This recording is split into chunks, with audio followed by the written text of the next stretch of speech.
Moi, depuis 30 ans, je laboure ma vigne. Oui. Alors, qu'est-ce qu'il faut faire maintenant? Arrêtez, pas la labourer.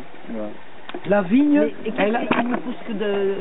Enfin, l'herbe qui va pousser, c'est... Le choix, elle va faire comme elle veut, alors. il y a combien de pieds de vigne? Ouais, 750. 750. Eh bien, j'ai fait une conférence dans un petit village. Dans le public, il y avait un ancien directeur, 80 ans, un ancien directeur de CFPPA, et un truc où ils font de l'agriculture. Et bien, ce gars-là, sur une vigne de 5000 mètres carrés, le lendemain, parce que là, c'est pareil, tous ceux qui sont ici, si demain, vous ne mettez pas en action dans ce que je viens de vous dire, ça ne sert à rien. Parce que vous allez vous reposer des questions. Moi, ça fait 40 ans que je me les pose les questions. Donc, vous n'avez pas à vous les poser. Vous avez à me faire confiance. Je vous vends rien. Je vous vends rien du tout. Mais essayez-le. Et si vous n'êtes pas prêt à le faire, vous, adultes, eh bien, faites-le faire à vos enfants et vos petits-enfants. Donc, la terre ne doit pas être nue. Et que ça soit la vigne ou le rosier, ces deux plantes-là, elles ont besoin de soleil et de vent. Les rosiers, quand vous plantez les rosiers, plantez-les en plein soleil, en plein vent, et le rosier, comme la vigne, n'a pas besoin qu'on lui mette un goutte à goutte. Quand je vois des gouttes à goutte maintenant, la grande mode, ils plantent des vignes et ils mettent des gouttes à goutte. Pourquoi ils mettent des gouttes à goutte? Parce qu'ils ont peur. Mais c'est normal qu'ils aient peur. Ils se sont engagés au niveau financement avec les banques, et les banques, elles, ils s'en foutent s'il pleut ou s'il pleut pas, donc ils mettent du goutte à goutte. Mais un goutte à goutte à la vigne, il vaudrait mieux mettre, comme a fait ce monsieur, il a mis 30 cm de broyat dans toute sa vigne, il a eu la même récolte, sans traitement, sans labour, sans rien. Mais moi, vous m'intéressez beaucoup voilà. depuis. Mais je cogite.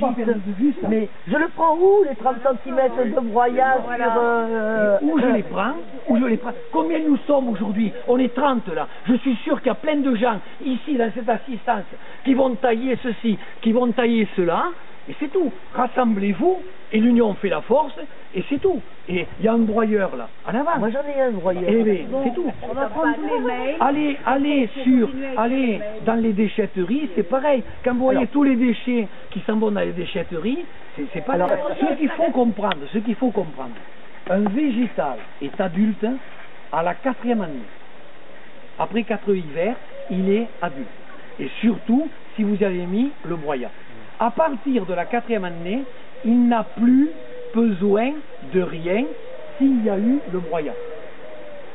Et l'aiguille de pin, ou tout ce qui vient du pin, vous pouvez le broyer, le mettre sous ces végétaux qui ont plus de 4 ans, ça ne changera pas le pH, vu que vous ne le posez et vous ne l'incorporez pas à la terre.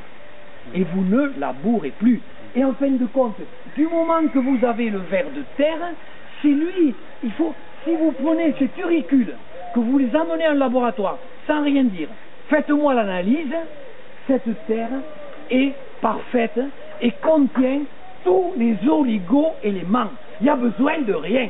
Tout ce qu'on vous dit, on vous considère comme des professionnels pour vous faire acheter, consommer et vous faire culpabiliser que du moment que vous ne ferez plus rien dans votre jardin, vous mettrez par exemple les jardineries en faillite.